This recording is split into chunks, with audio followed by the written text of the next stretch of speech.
Hello everyone. Today we will study about nitric acid. Nitric acid was initially called as aqua fortis, meaning strong water.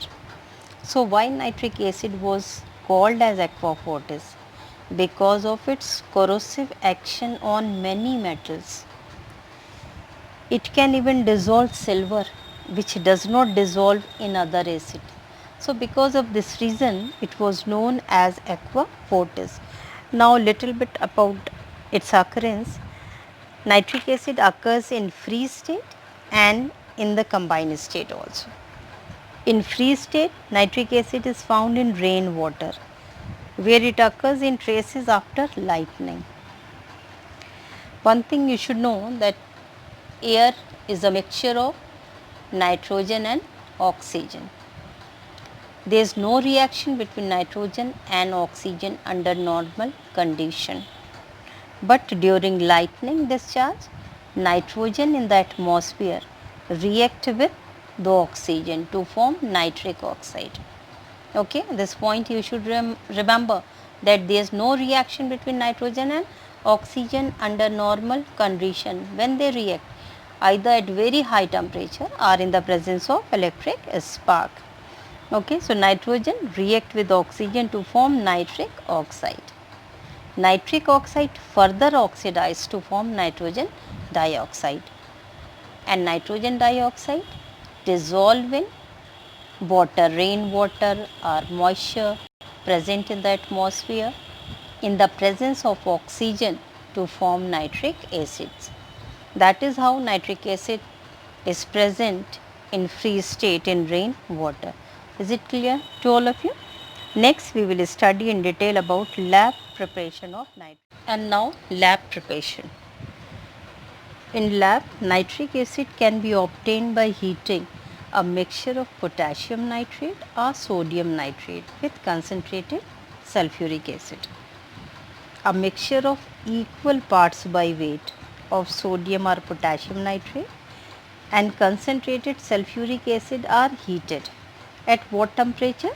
Less than or around 200 degrees Celsius in the glass retort. On heating the mixture, the volatile nitric acid is displaced by non-volatile concentrated sulfuric acid and the vapors are collected in the receiver. Okay, you all can see the receiver which is cooled from outside with the help of running cold water, chilled water. Okay, and nitric acid vapors condense and are collected in receiver. So that is how we can obtain nitric acid. Now certain things we should discuss in detail, like start with reactant. What are the reactant used? Sodium or potassium nitrate and concentrated sulfuric acid. Now the question is, why concentrated sulfuric acid is used? It is used because it is a strong non-volatile acid and is capable of displacing the more volatile nitric acid from its salt. Which salt is used here? Potassium nitrate or sodium nitrate. Okay, so this is the reason why sulfuric acid, concentrated sulfuric acid is used. Second, concentrated hydrochloric acid cannot be used in place of concentrated sulfuric acid. Why?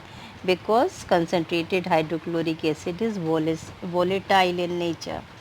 So it will not displace another volatile acid.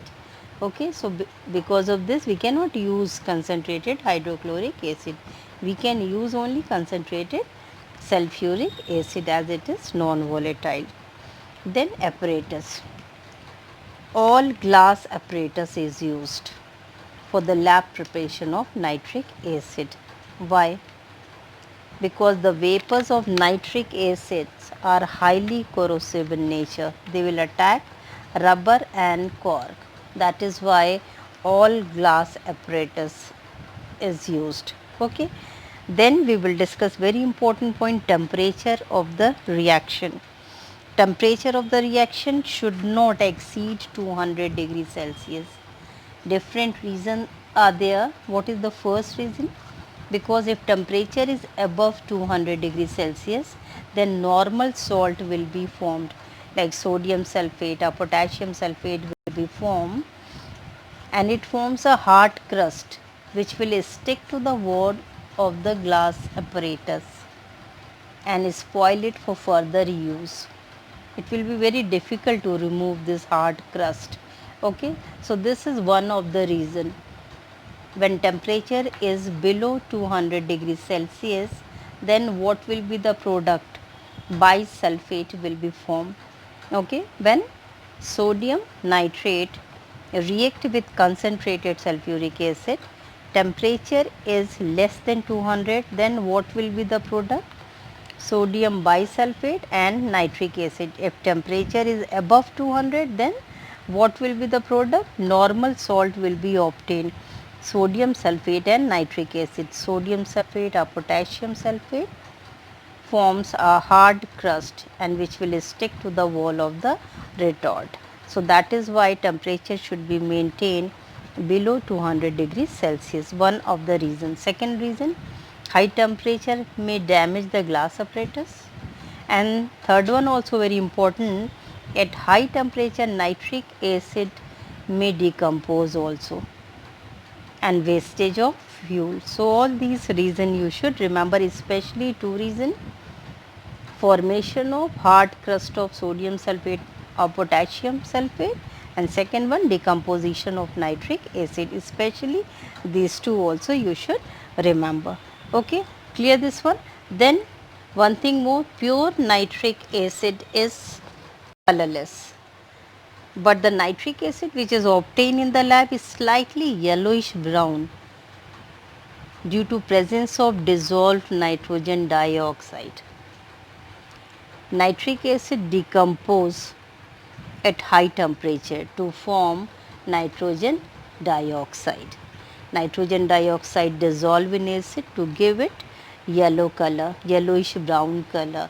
Okay, so this is clear कि why nitric acid which is obtained in the lab is slightly yellowish brown in color due to presence of dissolved nitrogen dioxide. How nitrogen dioxide is produced? By the decomposition, thermal decomposition of acid. A part of acid only will decompose at high temperature. At room temperature, negligible decomposition will take place, but at high temperature, a part of nitric acid will decompose to give nitrogen dioxide. Then how to remove this yellow color? Two methods are there. Number one is by passing or bubbling of air or carbon dioxide through the acid, okay, which drives out the reddish brown nitrogen dioxide gas from the warm acid. And second one, by adding water. Nitrogen dioxide dissolve in water, highly soluble in water, it will dissolve in water to form nitric acid. So any one method can be used to remove yellow color or remove nitrogen dioxide gas. That's it. Thank you.